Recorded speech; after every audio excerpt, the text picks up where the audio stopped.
السلام عليكم ورحمة الله. جايه لكم النهارده بقى بحاجه جديده. كل الناس اللي ما بتحبش القراميط هتحبها بعد الفيديو ده، انا بتحداهم يعني من الاخر كده. تعالى بقى نعمل قراميط سوا. جبت صينيه كده وحطيت فيها شويه زيت، تمام، وهسيبه يسخن براحته. انا واحده من الناس ما كانتش بتاكل قراميط خالص، بس بعد ما جربتها بالطريقه ديت بصراحه بقيت بعشقه. والنهارده كمان زودتها كمان ان انا هعمله في طاجن، يعني حاجه كده من الاخر. انا هنا كنت بجس الزيت، اللي لقيت السخونيه ظهرت، فرحت جايبه رص القراميط اللي معايا. انا هنا مش بقليه، انا هنا بعمل له غلاف بس، عشان خاطر الجلد معايا يبقى ناشف شويه، يستحمل التسويه اللي انا هسويها له في الطاجن، يبقى ماسك بعضه كده، ما يتهرش مني ولا كده.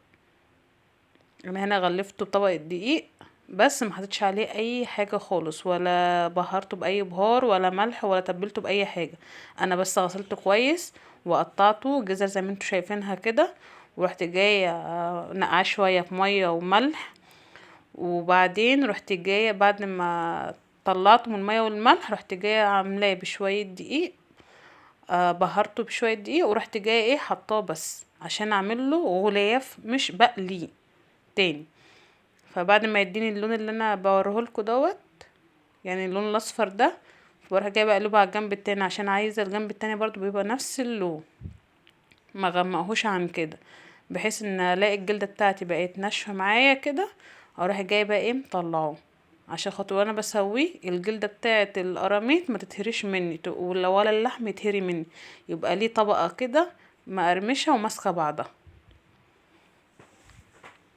هنا بقى كانت الجنبين استووا او اتحمروا يعني بالطريقه ديت، فراح جايه مطلعوه.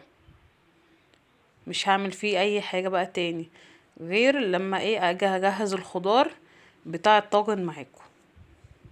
بس شوفي اللون اصفر ازاي، انا ولا حمرته ولا تحمري اكتر من كده، يا دوبك بس الجلد بتاعته تنشف معايا شويه بالدقيق، واروح جايه بقى مطلعه بس.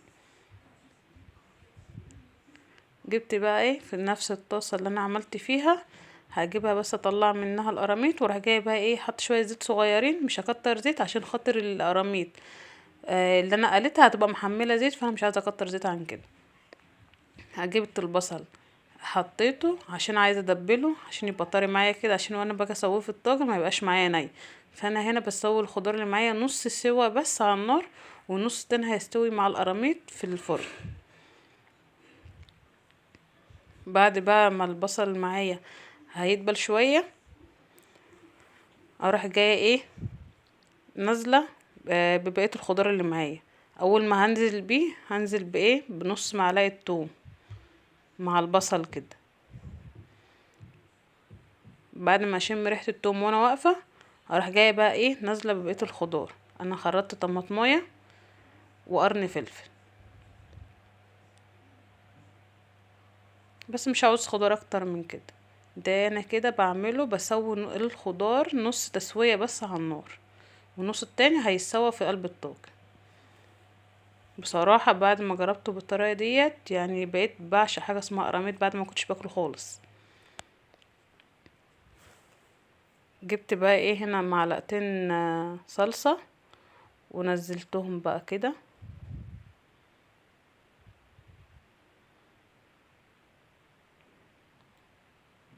بس، وراح جايبه مقلباه.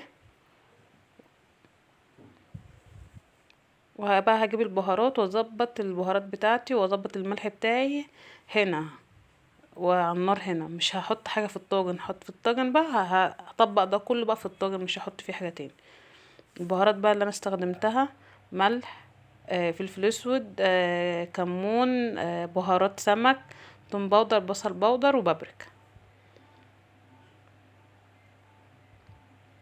السمك بيحب الكمون والثوم باودر، البصل باودر بيدي طعم احلى الحاجه دي اللي في الصواني يعني عامه.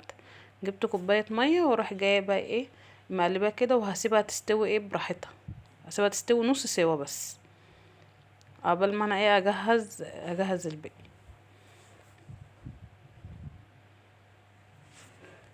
جبت هنا بقى الطاجن، وهرص بقى القراميط اللي انا قليتها نص قليه كده، اللي انا عملت لها غلاف يعني. هرصها في الطاجن.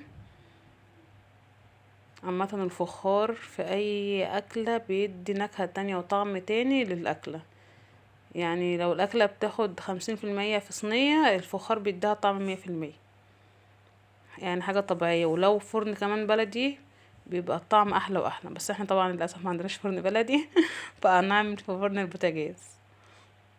جبت بقى هنا اهوت الخلطة اللي انا عملتها معاكم، هروح جايه بقى نازله كده عليها ايه، يا فظيعة، نازله كده في الطاجن. انا هسويه في فرن البوتاجاز يتسوى معانا كده. انا عامه يعتبر القراميط مستويه نص سوا، والخضار اللي معايا دوت مستوي نص سوا، فمش هياخد وقت معايا خالص. بقى في حاجه بقى تاني، الزيت بقى اللي انا كنت بقلي فيه هجيب ماء منه شويه كده على الوش، ده بيدي طعم تاني، بيخلي الطاجن في حته تانية. بس واحطه بقى في الفرن. بسم الله ما شاء الله، يعني بعد ما طلع حاجه كده تحفه تحافه، يعني من الاخر حاجه فاخر يعني. اتمنى انك تجربوها ومش تنسوني في دعاكم، والسلام عليكم ورحمه الله.